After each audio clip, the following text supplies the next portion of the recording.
Hello everyone. तो आज की इस वीडियो में हम बात करेंगे लेट गो के बारे में कि लेट गो कैसे काम करता है और ये किसी भी चीज़ को मैनिफेस्ट करना हो तो हम कैसे चीज़ों को लेट गो कर पाएँ और जिससे कि हम चीज़ों को मैनिफेस्ट करें। तो बिना लेट गो किए हम किसी भी चीज़ को मैनिफेस्ट नहीं कर सकते हैं। कोई भी हमारी जो भी विशेष होती हैं उन्हें हमें लेट गो करना होता है। हम उस एनर्जी को हमें छोड़ना होता है, तभी चीज़ें मैनिफेस्ट होती हैं। तो बिना लेट गो किए हम चीज़ों को मैनिफेस्ट नहीं कर सकते हैं।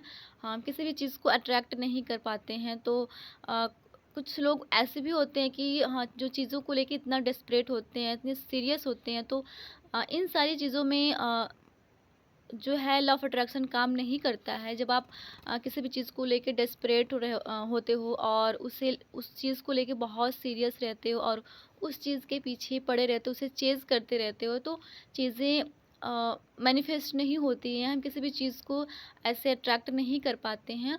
जब तक हम अपनी एनर्जी को बैलेंस नहीं करते हैं, अपनी एनर्जी को हाई वाइब्रेशन में हम नहीं आते हैं, तब तक हम चीज़ों को अट्रैक्ट नहीं कर पाते हैं। हमें किसी भी चीज़ को मैनिफेस्ट करना हो तो हमें उसे लेट गो करना ही होता है। जब तक हम उस चीज़ को लेट गो नहीं करते हैं, तब तक हम उसी एनर्जी में रहते हैं और उसे चेज़ करते रहते हैं। जब हम उस चीज़ को चेज़ करते हैं, तो जो हमारी विश होती है, जो हमारी डिज़ायर्स होती हैं, वो हमारी वाइब्रेशन से, जो हमारी एनर्जी होती है उससे काफ़ी ज़्यादा हाई होती हैं। तो वो काफ़ी ज़्यादा हाई वाइब्रेशन पे वाइब्रेट कर रही होती हैं और हम उसकी एनर्जी से काफ़ी लो वाइब्रेशन में वाइब्रेट करते रहते हैं। जब तक हम उस एनर्जी अपनी डिज़ायर्स की जो एनर्जी होती है उस पे वाइब्रेट नहीं करते हैं, हमारी एनर्जी अपनी जो हमारे डिज़ायर्स की एनर्जी होती है उससे मैच नहीं करती है, तब तक हम चीज़ों को अट्रैक्ट नहीं कर पाते हैं। और हमें अपनी जो विशेज़ होती हैं उन्हें लेट गो करना ही होता है। जब तक हम लेट गो नहीं करते हैं तब तक चीज़ों को अट्रैक्ट करना काफ़ी कॉम्प्लिकेटेड होता है और होती भी नहीं है। जब तक हम चीज़ों को छोड़ते नहीं हैं, हम उसी एनर्जी में ही रहते हैं और उसे चेज़ करते रहते हैं, तो चेज़ करने वाली एनर्जी में हम चीज़ों को अट्रैक्ट नहीं कर पाते हैं।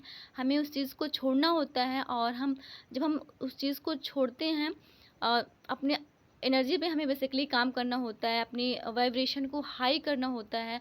जब हम अपनी वाइब्रेशन को हाई करते हैं तो चेज़िंग वाले एनर्जी से बाहर आ पाते हैं, अबंडेंस वाले एनर्जी में आते हैं। जब हम अबंडेंस वाले एनर्जी में आते हैं तो हमें उतना फ़र्क नहीं पड़ता है कि कौन-सी चीज़ें मतलब हमें चाहिए क्या नहीं चाहिए। तो हम जो भी विश होती है हमारी वैसे ही अट्रैक्ट हो जाती हैं और हमें पता भी नहीं चलता है जब हम उसी चीज़ को छोड़ पाते हैं। जब हम किसी भी चीज़ को हम तभी छोड़ पाते हैं जब हमारी वाइब्रेशन हाई रहती है।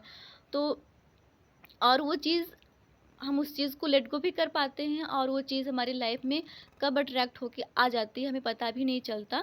तो यही है कि लेट गो बहुत इम्पोर्टेंट होता है किसी भी चीज़ को अट्रैक्ट करने में। और लॉ ऑफ अट्रैक्शन में लेट गो बहुत इम्पोर्टेंट रोल प्ले करता है। जब तक हम इस चीज़ को किसी भी विश, जो भी हमारी विश होती है, जो भी हमारी डिज़ायर्स होती है, उन्हें हम अ, छोड़ते नहीं हैं, तब तक वो चीज़ें मैनिफेस्ट नहीं होती हैं। तो यही है लेट गो का जो है कि जब हम अपनी वाइब्रेशन को हाई करते हैं, लो वाइब्रेशन से जब हम हाई वाइब्रेशन में आते हैं, तो चीज़ें, हमारा मन शांत हो जाता है और चीज़ें हमारी लाइफ में आए ना आए उससे फ़र्क नहीं पड़ता। तो वो ऑटोमेटिकली ऐसे ही लेट गो हो जाता है और फिर चीज़ें मैनिफेस्ट हो जाती हैं और हमारी लाइफ में आ जाती हैं। हमें पता भी नहीं चलता कि कब मैनिफेस्ट हो गया। तो यही होता है लेट गो। होप करते हैं कि आपको समझ में आया होगा। थैंक यू सो मच इस वीडियो को देखने के लिए।